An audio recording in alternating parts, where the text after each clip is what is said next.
Mari sama-sama kita bersiapkan hati kita tempatin tempat duduk yang disediakan. Kita beribadah bersama-sama. Mana suaranya? Shalom semuanya. Shalom. Bangkit berdiri biar kita rasakan kasih Tuhan. Kita berikan dampak kepada kiri kanan kita. Kita kasih tos kiri kanan kita.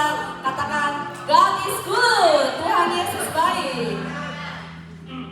God is good all the time. God is good. Selamat datang di ibadah JKI Host yang hari ini. Ada beberapa pengumuman sebelum kita memulainya. Komsel 2024 lagi memasuki masa liburan. Kita akan kembali lagi dilaksanakan pada Februari 2025 mendatang. Natalan Komsel gabungan akan diadakan pada tanggal 21 Desember jam 12.30 di area sel Bangston. Ya, silakan join dengan one person $20 untuk dewasa. Untuk anak-anak di bawah 12 tahun $10. Mari kita rayakan Christmas party gabungan Komsel bersama-sama pada tanggal 21 Desember. Ibadah host pada bulan Desember ada beberapa event. Di tanggal 7 Desember kita ada Natal anak-anak di jam 5 sore. Tempatnya di sini. Mari kita ajak anak-anak kita, bahkan anak-anak dari teman-teman kita adakan, kita berikan anak-anak kita ibadah Christmas bersama ya. Di tanggal 8 Desember 2024 kita ada ibadah Natal bersama gabungan di sini pukul 11 siang. Catat ya, 8 Desember minggu depan exactly. 15 Desember 2024 kita ada ibadah Appreciate Day. Jam 2 Bu. 15 Desember di Appreciate Day. Ibadahnya jam 11 siang 15 Desember ya. Di tanggal 22 29 juga ibadah host tetap akan bergabung dengan ibadah JKI Jire. Lalu kita akan infokan kembali jam ibadahnya. Terus kita ada Teen Camp 2025 diselenggarakan pada tanggal 8 dan 11 Januari 2025. Mohon dukungannya dalam doa dan partisipasinya. Batas pembayarannya tanggal 8 Desember minggu depan. Bagi yang ingin bergabung dan berkontribusi, silakan hubungi Pastoral Host. Tetap setia dalam doa dan pelayanan untuk mengakhiri tahun ini. Mari kita bersama-sama menyambut Natal dan Tahun Baru dengan hati yang penuh bersyukur, dengan persiapan yang bijaksana. Demikian news pada siang hari ini. Tuhan Yesus memberkati kita semua. Mari kita bersatu hati, kita berdoa untuk ibadah siang hari ini. Bapa Tuhan Yesus yang di surga, kami percaya Engkau ada di sini Tuhan. Kami butuh hadirat Tuhan. Kami mau naikkan Bapa pujian-pujian untuk menyembah, memuliakan nama-Mu ya Bapa. Biar pujian ini bukan menjadi dupa yang harum bagi-Mu ya Bapa. Terima kasih Tuhan. Biar ibadah ini terus menjadi ibadah yang memberkati. Kami minta Roh Kudus yang terus ada dalam setiap ibadah yang kami lakukan ini ya Bapa. Terima kasih Tuhan. Di dalam nama Tuhan Yesus kami membuka ibadah di dalam nama Tuhan Yesus. Haleluya. Mari sama-sama kita katakan amin. Biar kita terus punya hati menyembah, hati dengan penuh memuliakan Tuhan kita, bahkan sejuta rasa dalam hati kita. Dengan kemampuan yang Tuhan beri, kita mau terus serahkan hidup kami kepada-Mu ya Bapa.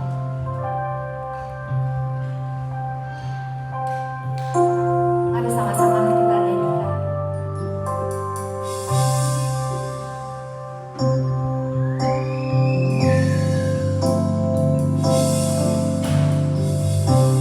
Mengenal hatiku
menyembah Tuhan.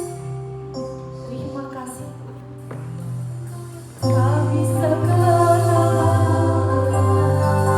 ada di sini nyembah Yesus.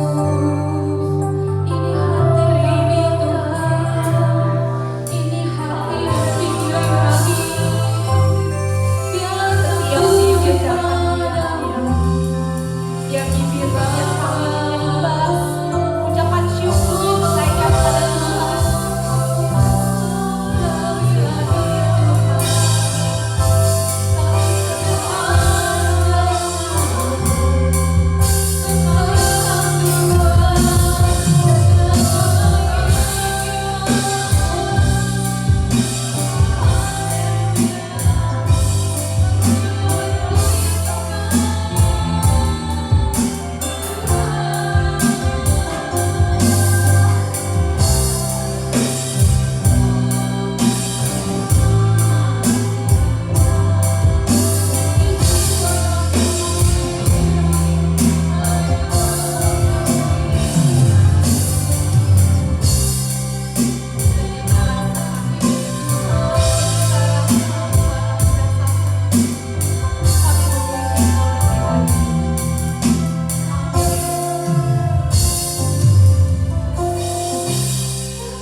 Tuhan, kami milik-Mu seutuhnya Bapa.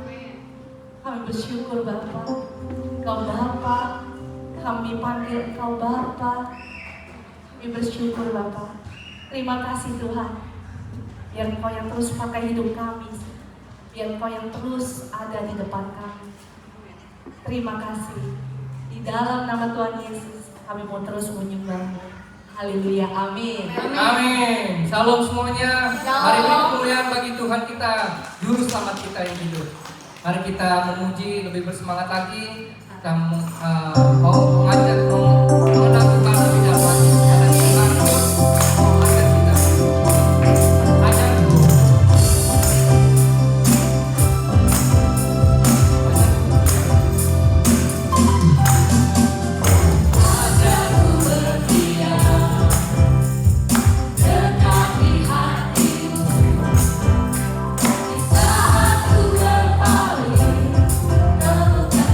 Cintamu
berkata bahwa berkali-kali Tuhan menolong kita. Siapa yang setuju ditolong Tuhan berkali-kali? Malah banyak kali gitu ya. Banyak kali aku. Berkali-kali banyak sekali Tuhan menolong kita. Biarlah lagu ini menguatkan kita, meneguhkan kita, mengingatkan kita kembali akan apa aja sih yang Tuhan udah buat buat kita. Saat kita terjepit, saat kita susah Tuhan nolong. Saat kita hadapin jalan buntu, Tuhan buat jalan. Biarlah ucapan syukur mengalir dari hati kita saat ini. Jangan buang-buang waktu kita saat ini. Biarlah nggak hanya sekedar bernyanyi, ya. Sayang kalau cuma bersekedar bernyanyi. Tapi biar kita memuji dari hati kita paling dalam. Apapun lagunya, lirik-liriknya kita hayati, kita hidupi. Jadikan itu kata-kata kita yang kita bawa ke hadapan Tuhan. Amin. Mari kita sepakat menyembah Tuhan melalui pujian ini. Yes.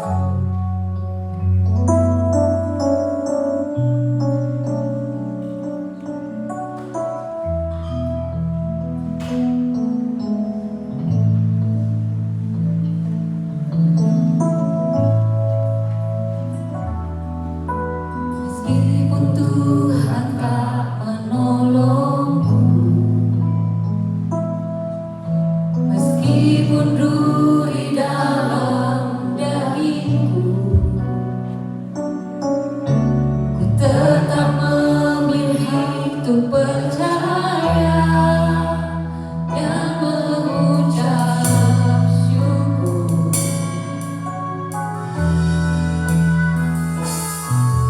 Meskipun doaku tak terjawab, meskipun hatiku habis lelah, ku tetap memilih untuk percaya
percaya, walaupun keadaan kita nggak mendukung, walaupun realita sepertinya menghalangi iman kita, tapi penting banget kita untuk menetapkan hati untuk percaya. Amin.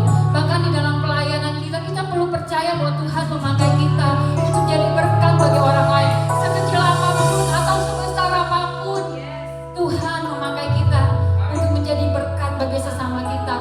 Percaya bahwa Tuhan mengurapimu, percaya bahwa Tuhan memanggil engkau untuk menjadi berkat dimanapun kau berada. Amin. Masalah jangan menghalangi kita jadi berkat. Masalah jangan menghalangi kita semakin memenuhi panggilan Tuhan. Amin.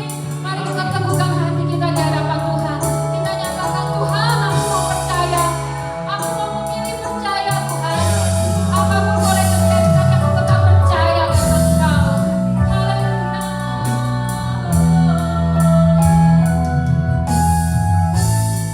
Nyatakan bersama.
Tuhan, terima kasih Bapa untuk kebaikan-Mu yang begitu besar buat hidup kami.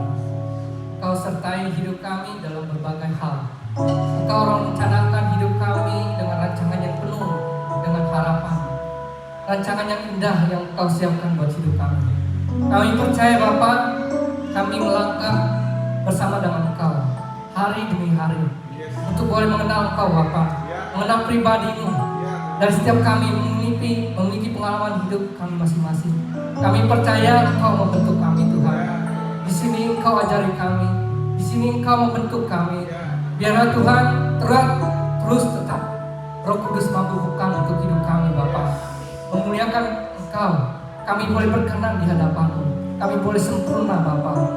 Biar terus Tuhan, biarlah kami jadi anak-anak hamba-hamba-Mu yang boleh terus Bapa bercahaya, menjadi garam dan terang di melakukan udara Bapa, menjadi alat karya-Mu yang boleh Bapa Kau pakai terus hari demi hari, hingga kami nantinya Bapa, Kau yang memanggil kami. Itulah kami Bapa, sebagai hamba yang setia. Tuhan, saat ini Bapa, berkati Bapa dari jemaat yang ada, dari GKI Jire, Host, Hok, Penuai, NYC, Narwastu. Tuhan, Engkau melihat dari setiap yang ada, gembala-gembala dan jemaat yang ada. Tuhan pakai kami, satukan hati dan pikiran kami Bapa. Biar Engkau membentuk kami menjadi jemaat yang berkenan di hadapan-Mu Tuhan. Berkati Bapa dari setiap peribadatan, melalui firman-firman yang kami dengar, melalui pujian-pujian yang kami naikkan, penyembahan yang kami lakukan, biar terus boleh berkenan di hadapan-Mu Bapa. Tidak sia-sia Bapa dengan apa yang kami lakukan pada saat ini Tuhan. Bapa di surga, sebentar akan kami rayakan Natal Bapa. Bapa, berikan cuaca yang indah untuk hati kami Bapa, menyatukan pemikiran kami untuk merayakan perayaan ini Bapa sebagai tanda kasih setiamu dalam hidup kami. Engkau yang menjadi juru selamat hidup kami Tuhan. Engkau rela untuk kami, menebus hidup kami Bapa. Terima kasih Bapa. Kami tidak layak, Engkau layakkan kami dengan darah-Mu yang mahal. Hidup kami begitu berarti Bapa, dengan kebebasan yang Engkau sudah berikan buat hidup kami. Tuhan, biarlah perayaan ini menjadi perayaan yang indah untuk kemudian nama-Mu Bapa. Dari perayaan Natal anak hingga umum, Tuhan sertai, Tuhan berkati Bapa. Terima kasih Bapa untuk semua yang Kau berikan buat hidup kami. Sebentar Bapa, kami juga akan mendengarkan firman-Mu. Biarlah firman-Mu boleh tertanam dalam hidup kami. Kami boleh mengerti akan kehendak-Mu dalam hidup kami melalui hamba-Mu yang menyampaikan firman-Mu.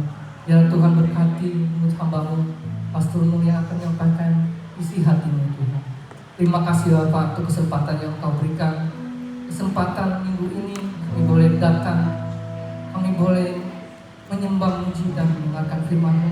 Itulah kesempatan hidup kami Bapak. Biar terus boleh berkenan. Dalam nama Tuhan Yesus kami bersyukur. Amin. Amin. Terima kasih, silakan duduk. Terima kasih semua tim PW dan yang HP.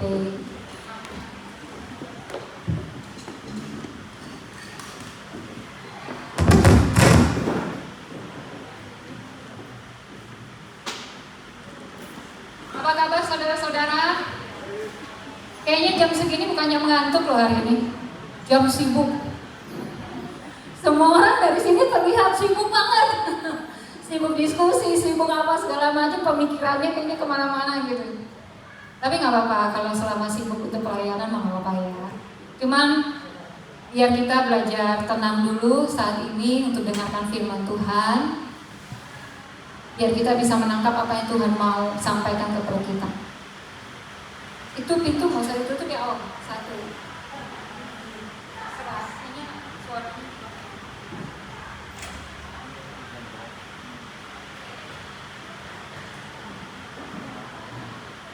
Seperti pengumuman tadi, hari ini adalah ibadah terakhir host di siang hari tahun ini. Jadi habis dari hari ini, ibadah host itu gabung ke Jire. Jadi gabungan.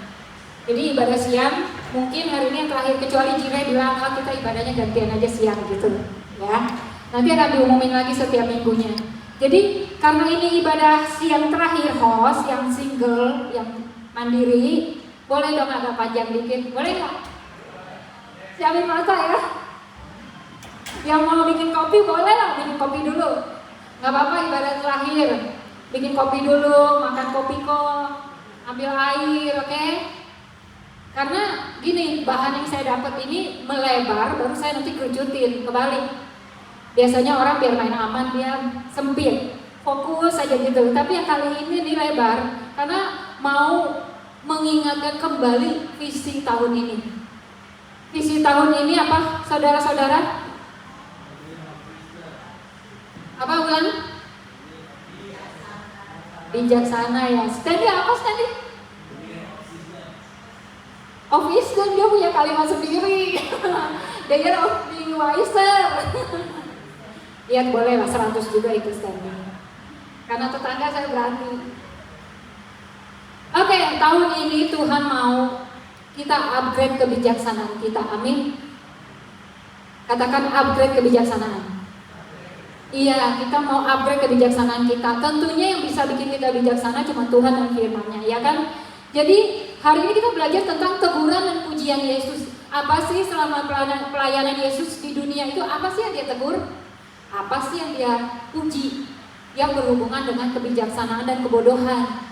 Karena kita mau belajar semakin bijaksana. Jadi kita perlu mengenal apa sih yang Yesus kategorikan bodoh, apa sih yang Yesus kategorikan bijaksana. Supaya kalau kita makin tahu, oh yang ini bodoh nih, jadi supaya kita nggak perlu berjalan dalam kebodohannya terus menerus. Tapi kita pindah dari apa yang Yesus puji mengenai kebijaksanaan. Karena kita maunya semakin bijaksana. Jadi kebodohan dan kebijaksanaan merupakan dua sisi koin dalam ajaran Yesus yang menggambarkan perjalanan spiritual manusia. Aduh sorry nih, saya lupa kacamata. Lalu, maaf ya.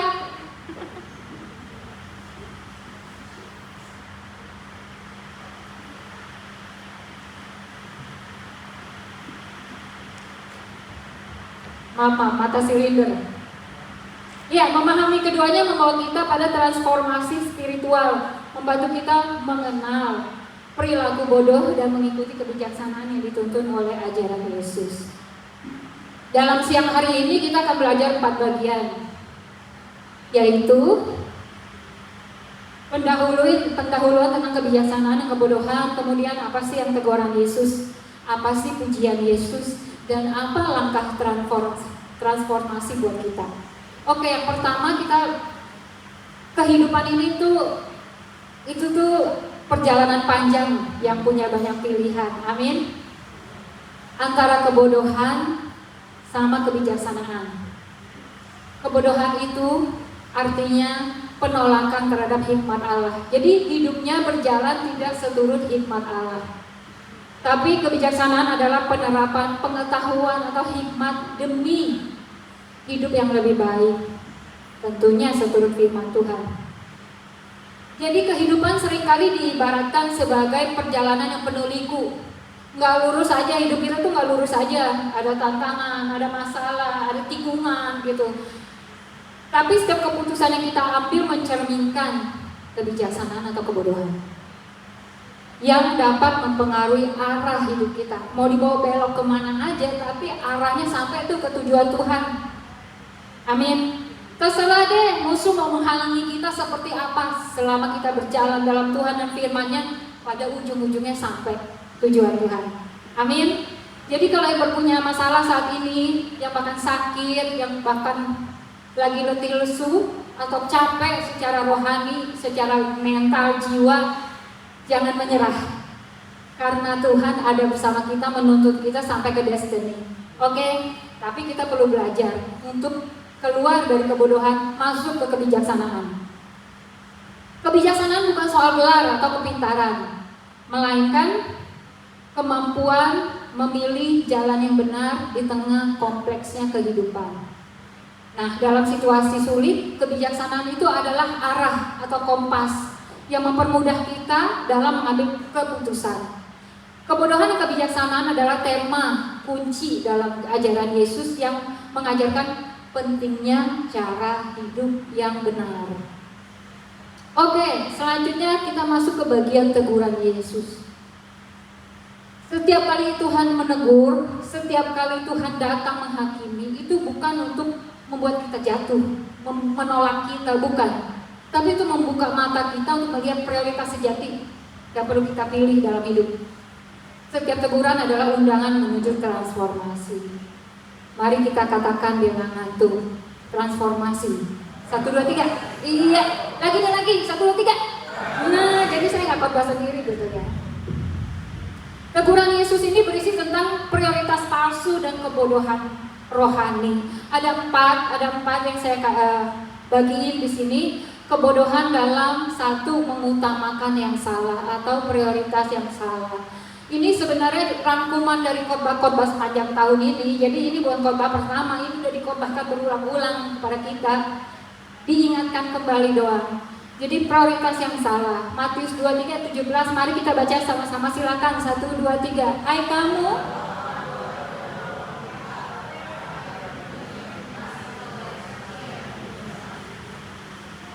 iya, jadi di sini konteksnya itu Tuhan Yesus mengecam para pemimpin agama yang lebih menghargai emas daripada kuil atau bait suci yang menyucikan emas itu. Nah ini tricky nih. Ini menunjukkan bahwa mereka salah mengutamakan hal-hal yang prioritas. Mereka mengutamakan hal yang tidak kekal, yaitu emasnya, ritualnya, caranya melampaui esensinya. Begitu juga kalau kita ibadah, kita kan sibuk ibadah ya, kita rajin loh ibadah, kita beneran kita rajin ibadah. Tapi jangan sampai kita maksudnya tuh salah esensi gitu loh. Esensinya harus lebih penting daripada sensasinya. Amin. Cakep gak tuh? Esensi lebih penting dari sensasi. Mari kita bilang ke sebelah kita, esensi lebih penting dari sensasi. Maksudnya apa? Maksudnya mungkin kita ibadah kita nggak ada rasa getar-getar gitu ya, merinding. Hari ini aku setiap kali ibadah nggak ada tuh nangis-nangis kayak orang-orang. Nggak apa-apa selama hatimu connect tuh sama firman yang dibagikan. Selama setiap minggu kamu berupaya mengerjakan firman yang dibagikan tuh, yang kamu dapat sepanjang minggu itu connect tuh. Itu esensi. Itu lebih penting daripada rasa merinding. Kayaknya penyembahannya naik nih gitu. Itu penting, tapi itu nggak lebih penting dari esensinya. Jadi kita beribadah, kita harus tahu esensi kita beribadah itu apa. Waktu kita melayani, ketika kita mengharapkan pujian, penghargaan dari rekan-rekan kita lebih daripada pertumbuhan iman kita kepada di dalam hidup ini, itu kebalik tuh antara esensi sama sensasi. Jadi semakin kita melayani, itu tujuannya, esensinya apa?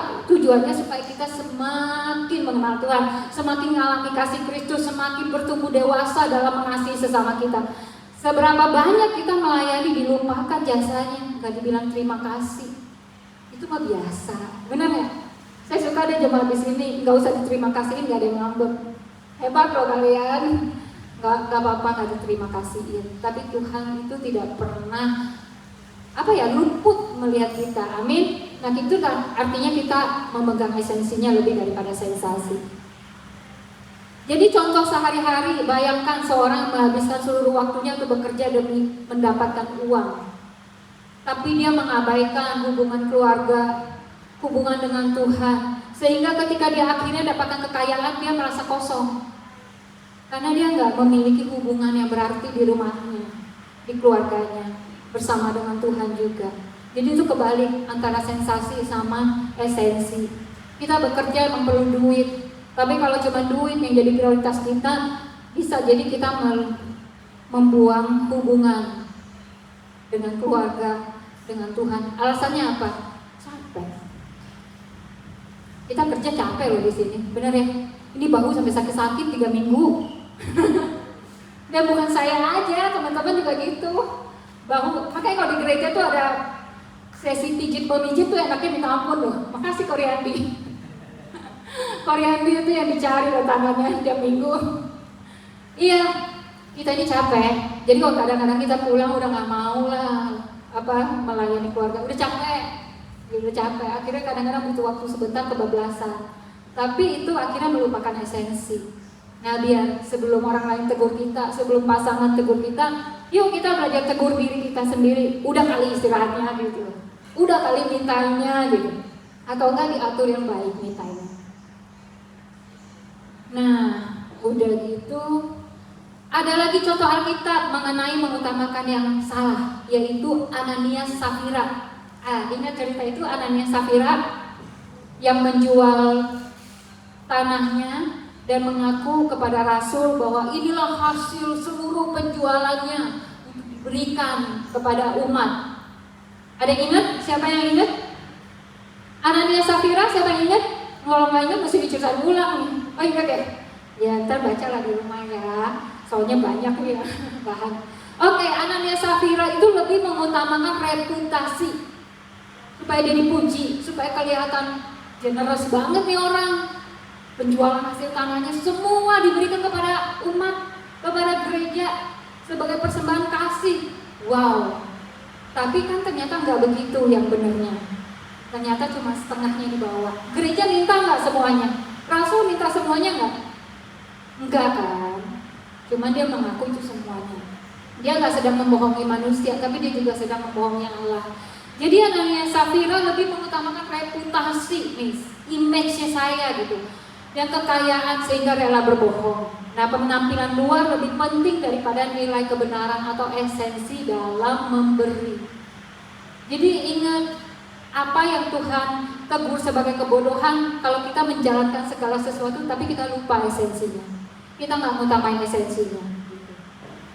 Nah, pesan utama ialah hal-hal yang menyucikan dan yang memperkuat iman kita bukanlah yang hanya mengejar hal-hal duniawi yang bersifat sementara.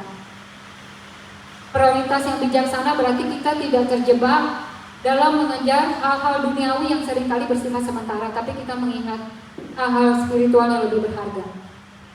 Utamakan apa yang benar-benar menyucikan dan memperkuat iman kita. Prioritas dalam Tuhan membawa kebijaksanaan, kebenaran sejati yang akan mempengaruhi orang lain juga. Apa yang kita buat, kebodohan kita mempengaruhi orang lain, kebijaksanaan kita juga mempengaruhi orang lain. Nah, hal kedua yang Tuhan tegur sebagai suatu kebodohan adalah kedua, hidup untuk diri sendiri. Yuk kita katakan, hidup untuk diri sendiri. 3, 2, 1. Dalam Lukas 12 ayat 20, 21 silakan tolong dibacakan 1, 2, 3.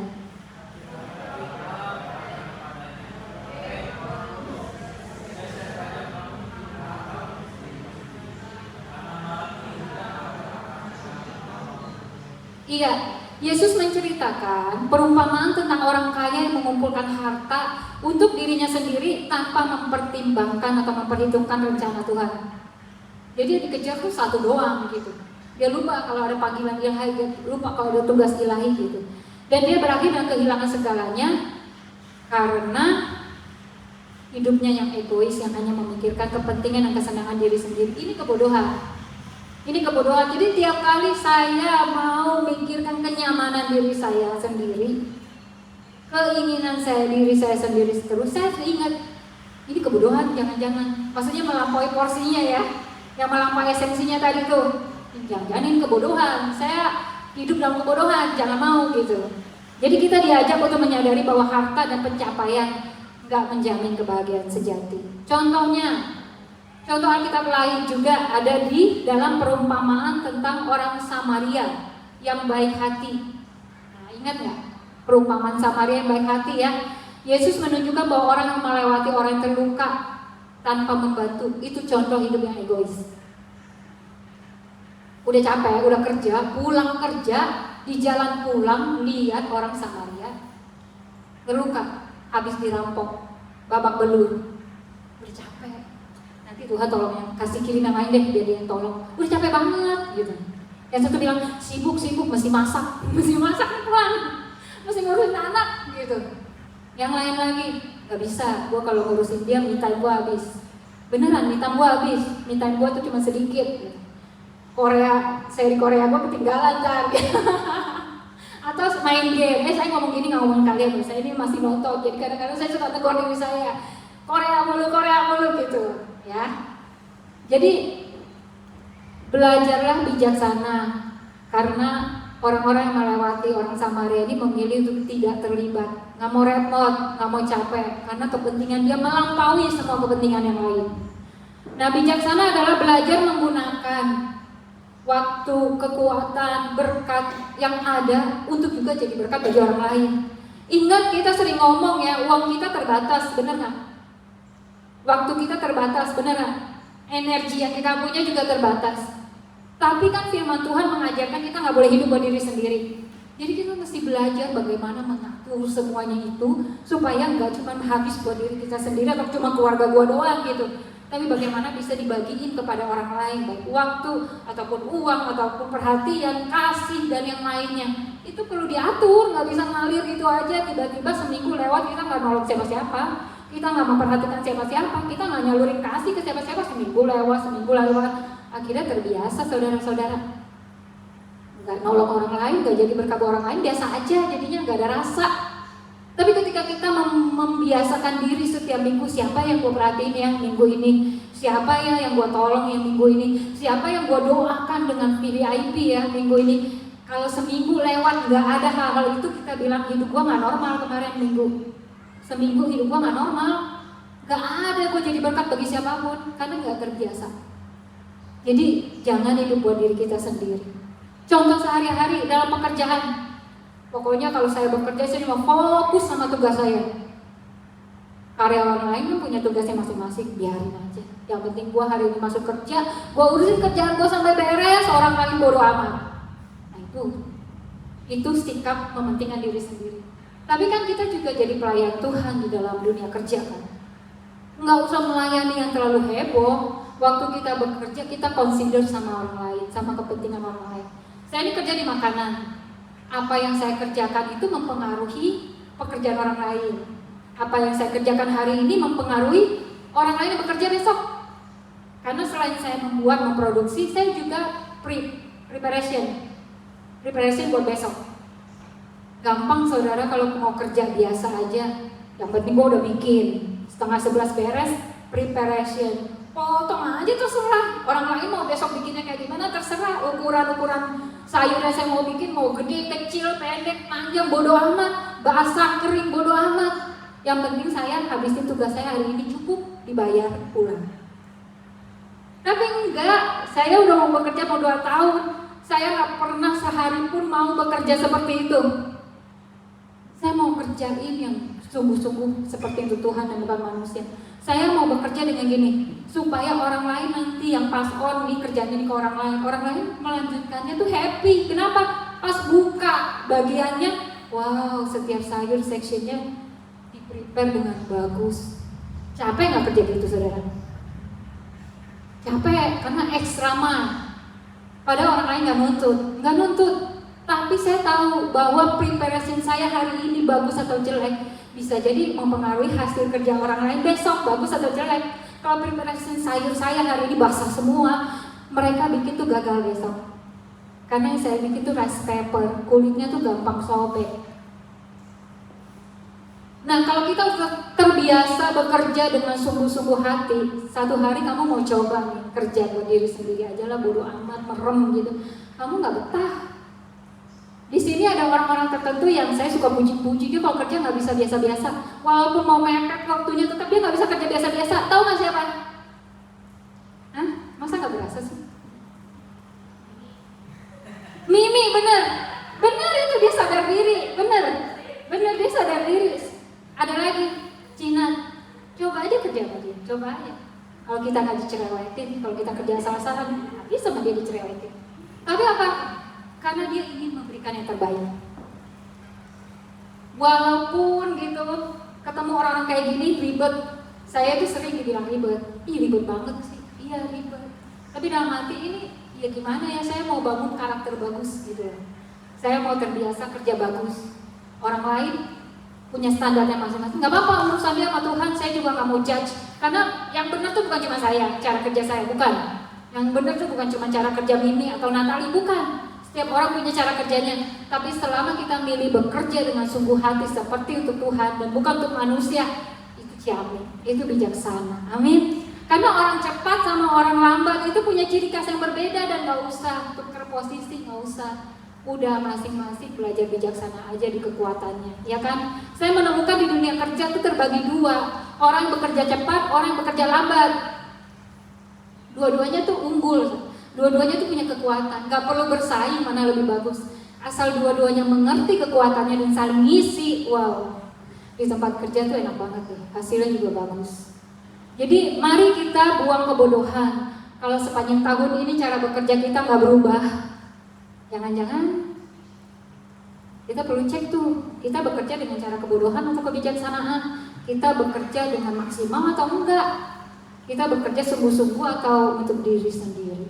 Ya supir bus kan juga gitu ya, mau belok, saya paling sebel tuh, hati-hati sama supir bus. Kalau udah berhenti mau belok aja, bodo amat di sini gitu, ada mobil gitu, saya suka ngerem-ngerem kalau jauh-jauh. Dia lihat gua atau enggak ya gitu, kadang-kadang kan dia punya otoritas ya, boleh duluan diutamakan. Nah saya ingat, oh sekarang temen gue kerja supir bus nih, gue gak boleh menyusahkan supir bus lah, kasih dia dulu aja gitu. Iya kan? Jadi memberikan yang terbaik kepada siapapun. Kebodohan adalah ketika kita hidup hanya untuk diri sendiri tanpa memikirkan tujuan yang lebih penting. Setiap hari adalah kesempatan untuk, ada nggak slide-nya? Setiap hari adalah kesempatan. Nah, setiap hari adalah kesempatan untuk hidup dengan tujuan. Bijaksanalah dengan waktu dan sumber dayamu untuk hal-hal kekal. Karena waktu kita bekerja dengan tulus hati ya. Bos kita nggak sanggup loh bayar ketulusan kita. Bos kita itu sanggupnya bayar tenaga yang kita buat, skill kita, waktu kita. Soal ketulusan hati, kebijaksanaan kita, bos kita nggak sanggup bayar. Tapi yang bayar Tuhan. Jadi waktu kita bekerja kita nggak cuma earn money, kita juga dapat harta surgawi. Karena nggak ada yang luput dari matanya Tuhan. Dan kita bekerja nggak cuma gue baik nih sama bos, gue baik, enggak. Lu baik sama diri lu sendiri. Karena kita itu pasti diupah untuk melakukan perbuatan-perbuatan benar dan baik. Amin. Tuhan tuh nggak mutang.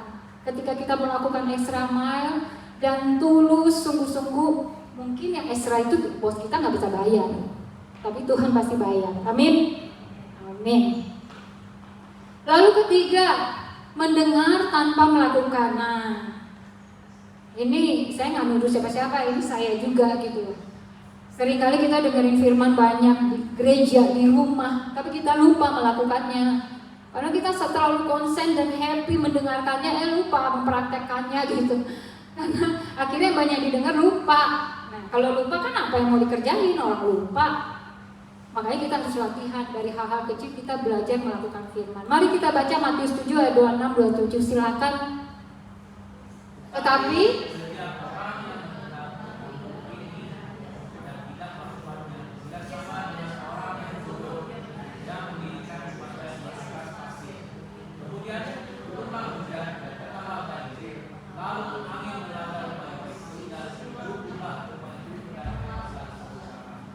iya, jadi kebodohan itu adalah ketika kita mendengarkan firman tapi nggak jadi pelaku firman. Waktu badai kehidupan datang kita roboh loh, kita runtuh.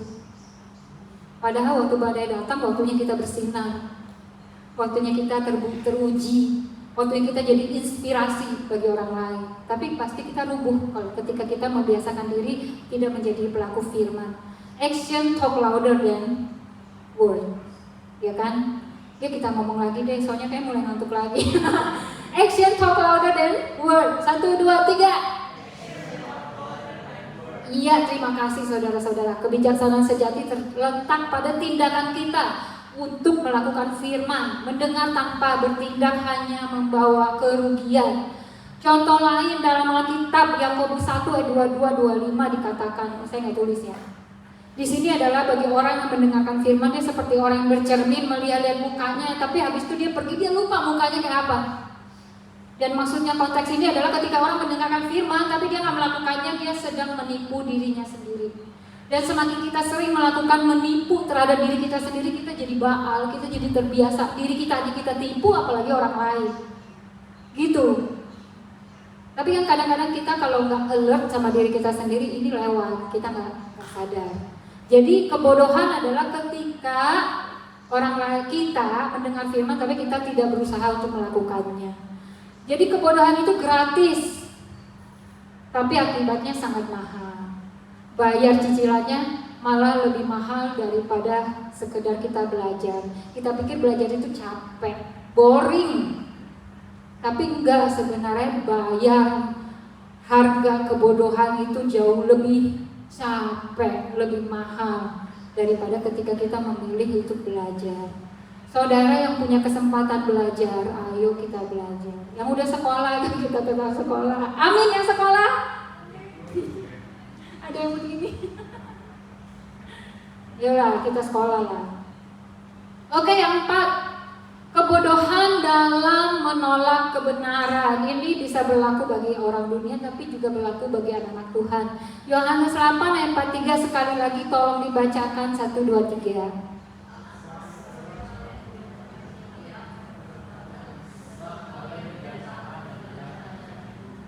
Iya, kadang-kadang kita menolak, kita milih-milih firman juga ya. Teguran yang Tuhan taruh di hati kita, di pikiran kita terhadap firman yang keras. Kita nggak mau lah, itu bukan kali, itu bukan dari Tuhan.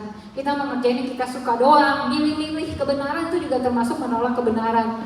Jadi menutup diri terhadap kebenaran akan pasti menghambat pertumbuhan rohani kita. nasihat-nasihat dari pasangan, nasihat dari orang tua, nasihat dari teman-teman, pastoral, kita suka tolak kalau kita senang, kita milih yang bagus doang.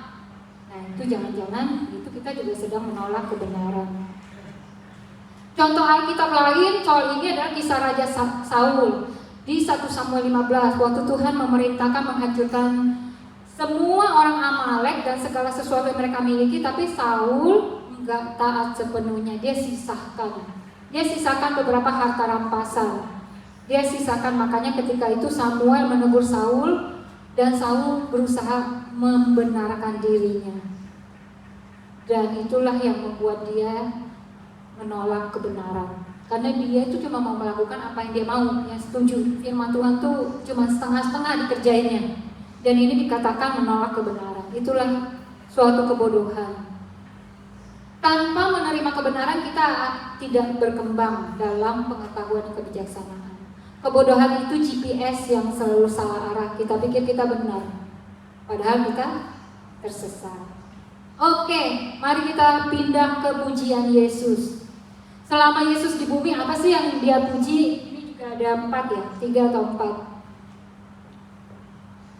Kebijaksanaan, setiap pujian Yesus adalah ada mengandung teladan kebijaksanaan, pengakuan kualitas. Ada 4, persiapan yang terbaik, memilih yang terbaik, menjadi terang, dan menggunakan talenta. Ini juga udah sering dikotbahkan, semua orang juga udah tahu ya. Tapi mari kita ingat kembali. Persiapan ini ada dalam gambaran Matius 25 ayat 2-4 tentang gadis bodoh dan gadis bijaksana. Boleh dibacakan lagi? Boleh? Ya, tolong ya, 1, 2, 3.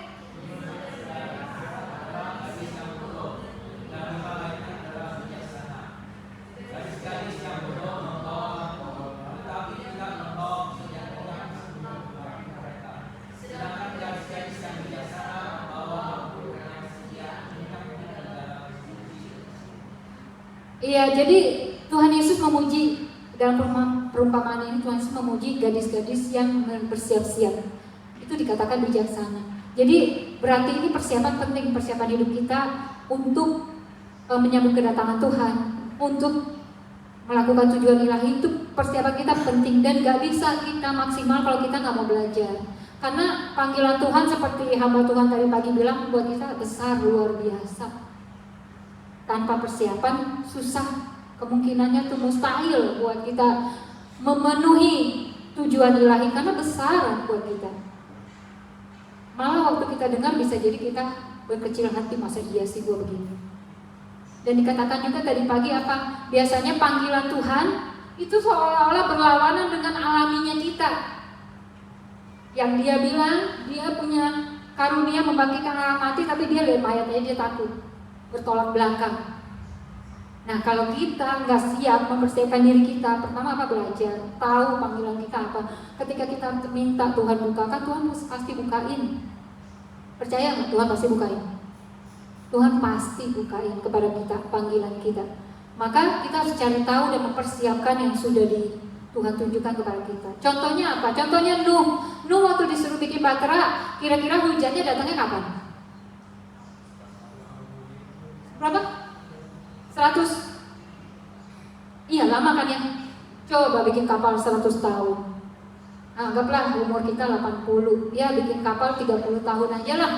Masih bikin kan tuh di tahun ke-10. Udah gitu orang-orang sekitarnya ngejek lagi.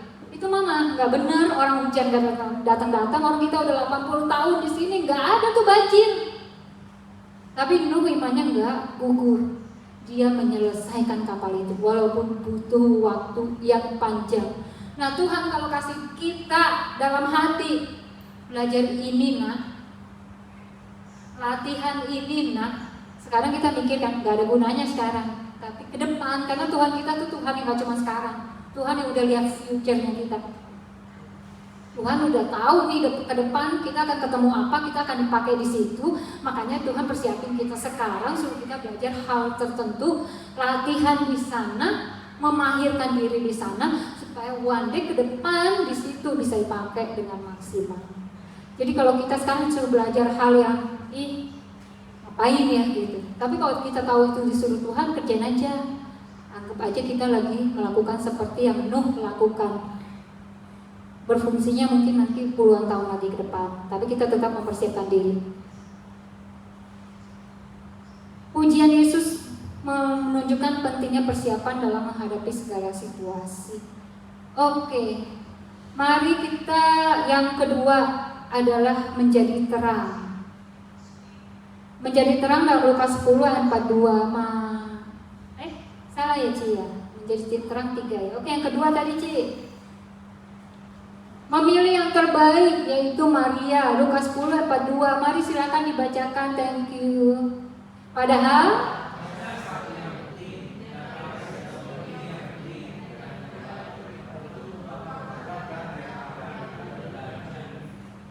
kebijaksanaan bukan hanya terletak pada melakukan banyak hal, tapi dalam memilih hal yang penting. Seperti yang tadi dibilang, waktu kita terbatas. Dari antara yang penting, mana yang terpenting? Kalau komsel, menghadiri komsel itu penting banget kan? Tapi komsel dari Selasa sampai Jumat ada. Nah, kita milih tuh yang mana aja yang kita sanggup hadir dan komitmen. Itu bukan kesalahan, itu kebijaksanaan. Karena waktu kita terbatas. Gitu. Jadi di sini kita latihan memilih yang terbaik. Ketika kita menghadapi suatu hal, pilihan, kita tanya Tuhan, di antara ini mana yang bagus, mana yang gak bagus. Ketika kita dapat yang bagus, Tuhan, di antara dua bagus ini mana yang lebih bagus.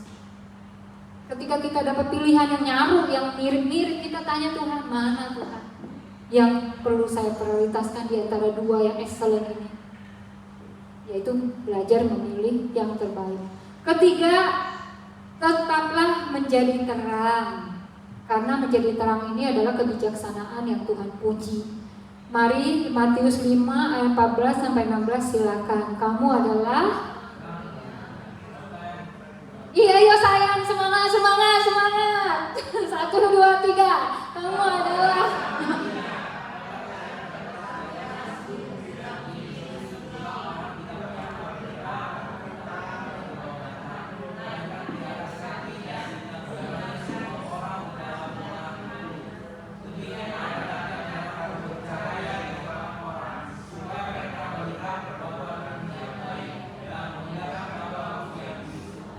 Iya, terima kasih. Kebijaksanaan terwujud ketika kita bersinar dan memberi dampak bagi sekitar kita.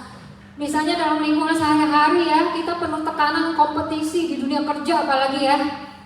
Apa pilihan dan respon kita? Tetap mau jadi terang atau mau ikutan mereka? Apalagi ketemu teman kerja yang suka ngadu ya. Ada nggak di sini ketemu teman kerja yang suka ngadu? Banyak, makanya saya ambil nih contoh ini. Terus kita mau jadi tukang ngadu juga nggak kayak mereka? Atau ketika kita cerita nih, yang kita ceritain cuma yang jeleknya doang, yang bagusnya kita nggak cerita.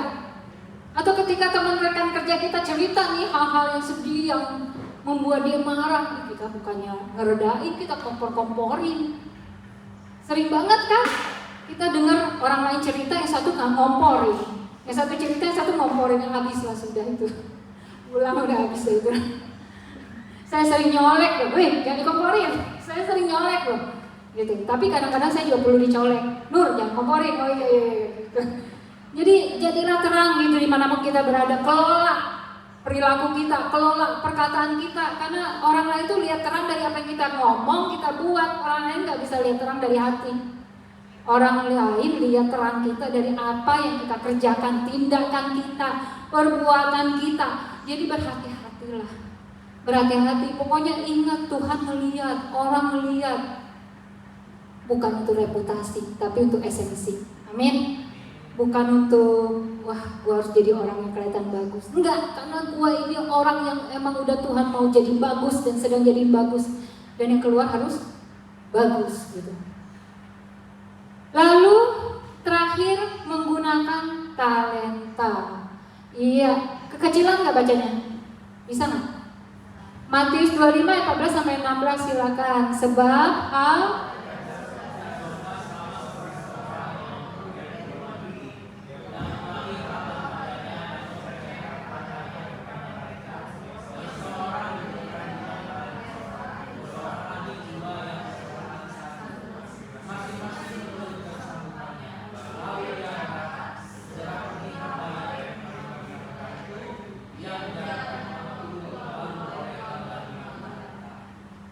Iya, jadi kita diajak untuk nggak menyia-nyiakan talenta kita.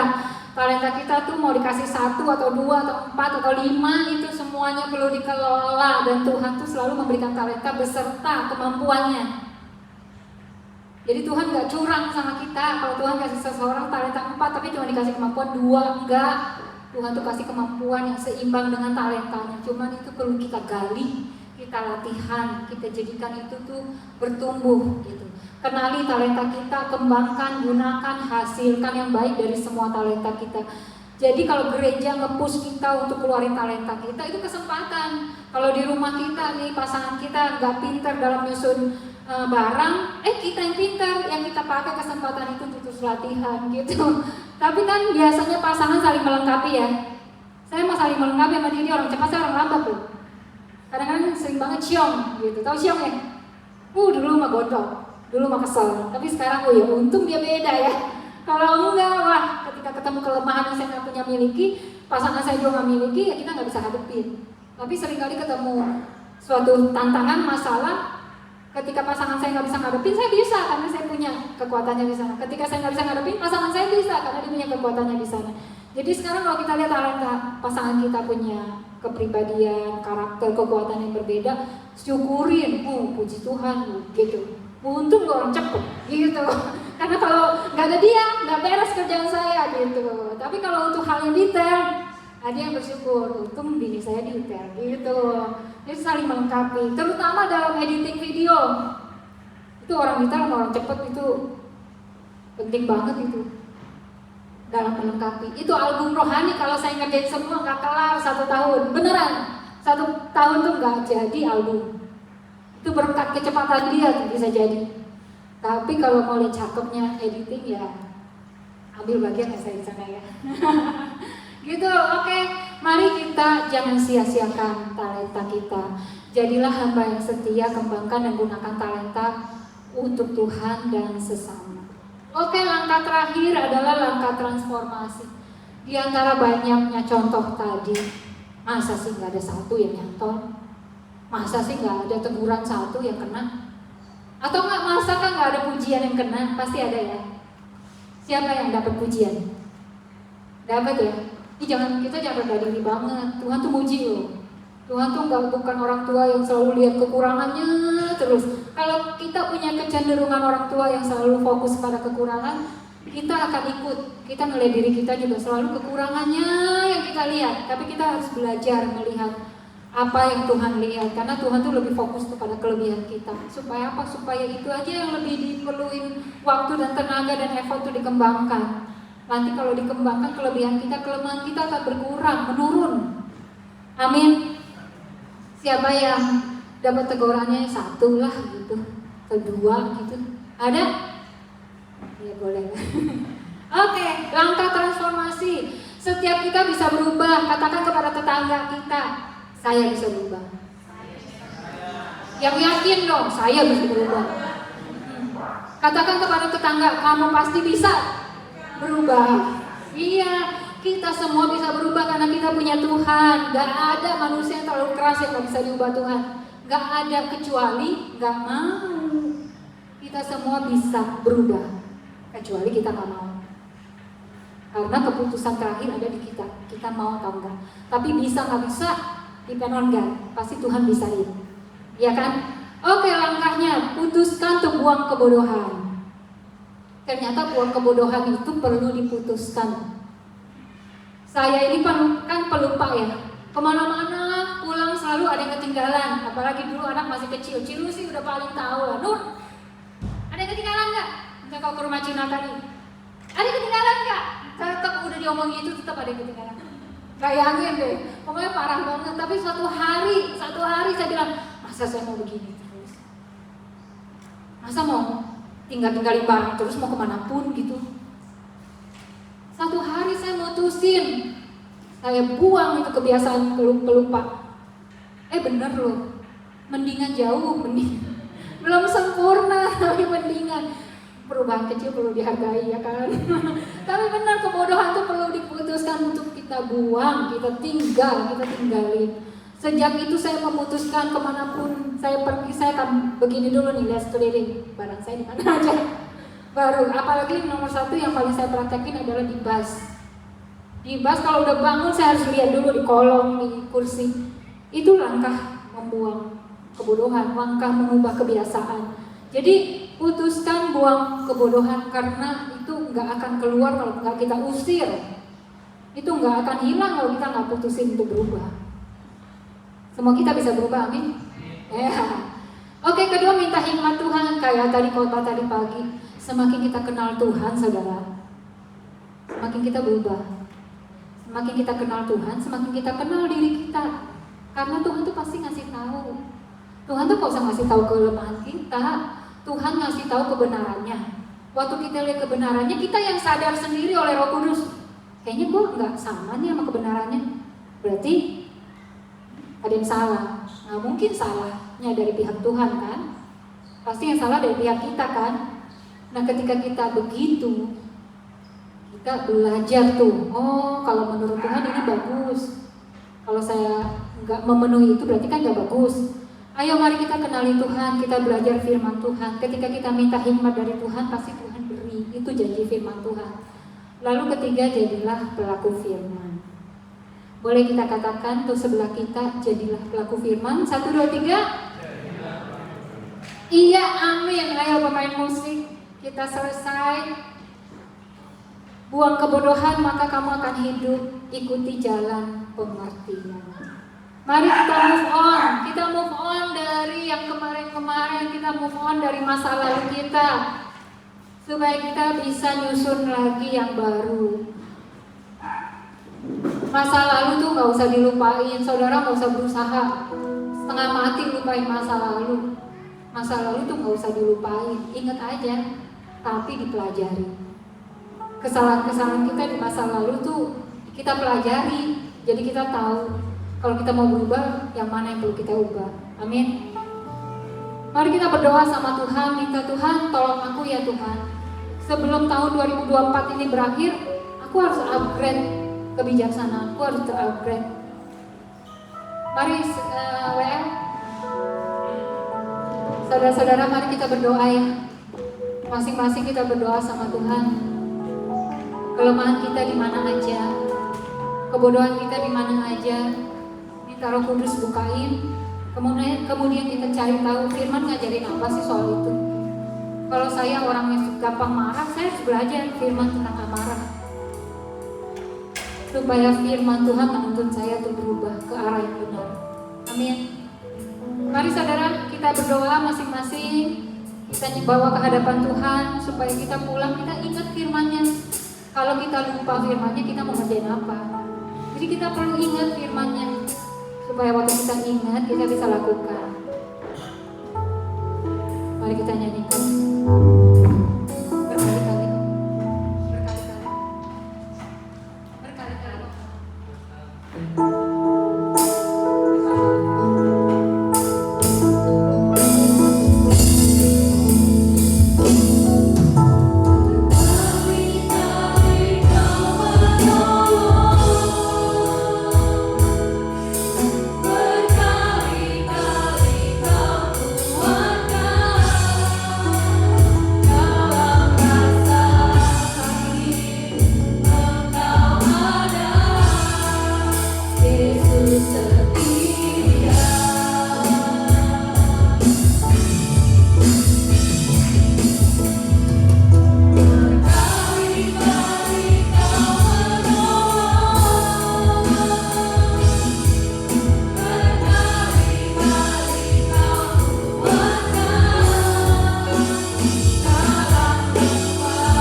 semua berdoa masing-masing sama Tuhan. Berikan waktu 1 menit ini untuk kita bercakap-cakap sama Tuhan, kita komunikasi sama Tuhan.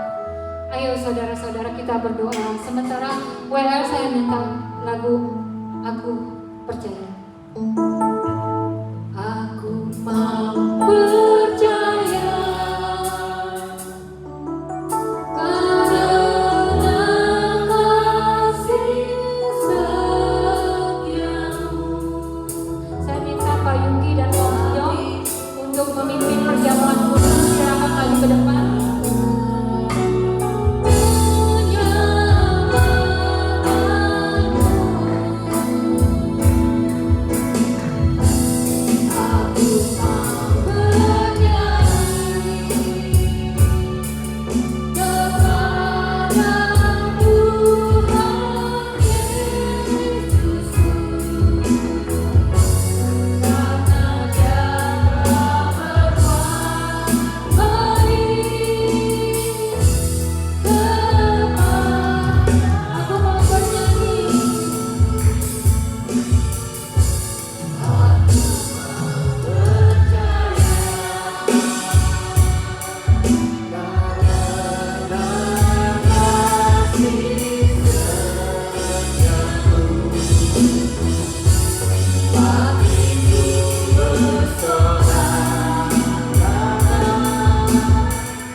Sama-sama kita bangun berdiri, kita menghormati perjamuan kudus. Kita mau angkat roti di tangan kanan kita.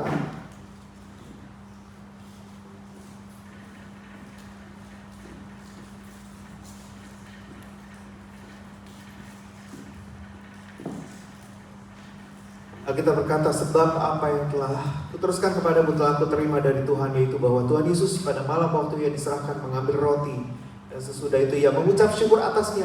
Ia memecah-mecahkannya dan berkata, inilah tubuhku yang diserahkan bagi kamu. Perbuatlah ini menjadi peringatan akan aku. Mari sama-sama kita makan di dalam nama Tuhan Yesus.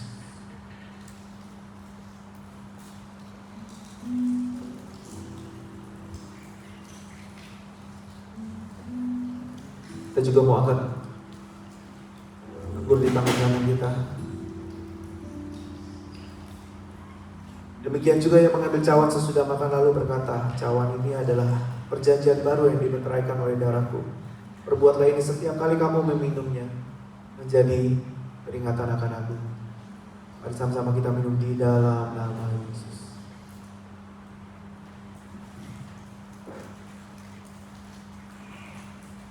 Terima kasih Tuhan buat hari ini, kalau kami boleh sepanjang hari ini Tuhan, kami di dalam hadirat-Mu berkumpul bersama-sama dengan rekan-rekan seiman, saling menguatkan satu dengan yang lain, saling membangun, saling menaruh empati kami Tuhan Yesus. Kasih kami kepada rekan-rekan seiman kami, rekan-rekan yang hadir hari ini Tuhan. Terima kasih Tuhan. Sungguh biar firman-Mu terus menerangi hidup kami, menerangi jalan kami. Kami hidup menjadi orang yang bijaksana, tidak menjadi orang yang bodoh. Kami terus-menerus mengupgrade kehidupan kami. Metanoia terjadi dalam kehidupan kami. Hati kami terus-menerus diperbaharui. Otak kami terus-menerus diperbaharui. Pikiran kami terus-menerus mengerti mana yang benar, mana yang tidak, mana yang sesuai dengan firman-Mu, mana yang tidak. Dan hati kami, otak kami selaras mengerjakan apa yang menjadi firman-Mu Tuhan. Dan biar hidup kami menjadi pelaku firman-Mu Tuhan. Terima kasih Bapa, kami mengucap syukur buat hari ini. Semua karena kebaikan dan kemurahan-Mu. Terima kasih buat tubuh dan darah-Mu Tuhan yang telah terpecah bagi kami. Dan kami boleh menikmati semua itu Tuhan, karena kasih dan kebaikan-Mu. Terpuji nama-Mu di dalam nama Tuhan Yesus Kristus. Kita semua yang sudah diberkati Tuhan boleh sama-sama katakan amin, amin, amin. Tuhan Yesus memberkati. Silakan. Silakan duduk saudara-saudara. Siapa terberkati sore hari ini? Boleh lambaikan tangan. Mari kita kasih aplaus yang terbaik buat Tuhan Raja kita. Mari kita siapkan persembahan kita. Amplop-amplop biasanya ada di dalam di kursi masing-masing. Mari Bapak Ibu kita bersatu dalam doa sebelum kita memberikan persembahan. Untuk yang mau transfer bisa silakan, account number ada di layar monitor. Mari Bapak Ibu kita bersatu dalam doa. Bapak, terima kasih untuk penyertaan Kau. Terima kasih untuk hadirat-Mu ya Bapak siang hari ini. Terima kasih untuk blessing-blessing yang Kau limpahkan dalam kehidupan kami Tuhan. Ini saatnya kami mau memberi persembahan perpuluhan kami, ucapan syukur kami, atau apapun ya Bapak yang kami mau bawa dalam pembenaran Kau ya Bapak. Ya hidup kami juga ya Bapak Kau dapatkan sebagai anak-anak-Mu yang bertanggung jawab. Terima kasih Bapak, kiranya Engkau yang terus memberkati tangan-tangan yang memberi. Di dalam nama Tuhan Yesus kami siap untuk memberi. Haleluya, amin.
Saya kehilangan David.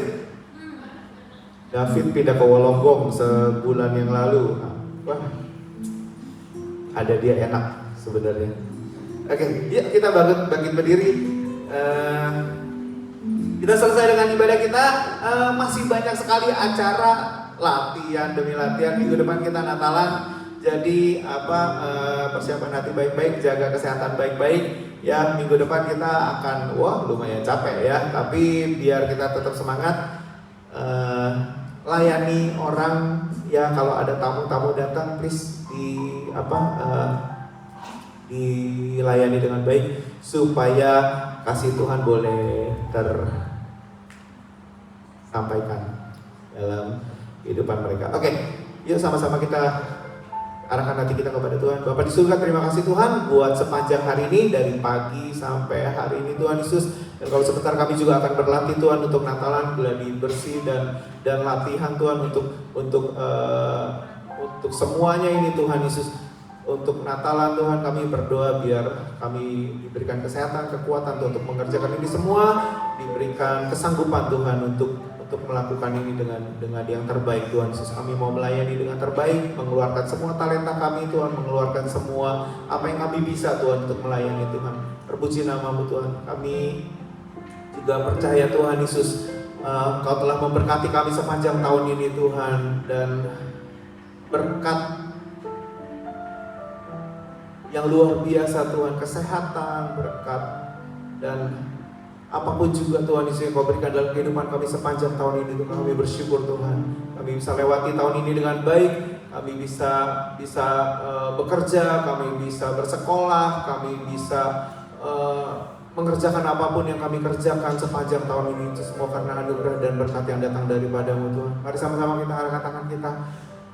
Jemaat yang dikasih Tuhan, pulanglah dengan membawa damai sejahtera yang daripada Allah Bapa, cinta kasih yang daripada Tuhan Yesus Kristus, persekutuan ini dah bersama dengan Roh Kudus boleh menyertai kehidupan kita semua. Diberkati rumah tanggamu, diberkati istrimu, diberkati suamimu, diberkati orang tuamu, diberkati anak-anakmu, diberkati sekolahmu, diberkati pekerjaanmu, diberkati semua buah tanganmu, karena Tuhan menyertai setiap apa yang kau kerjakan.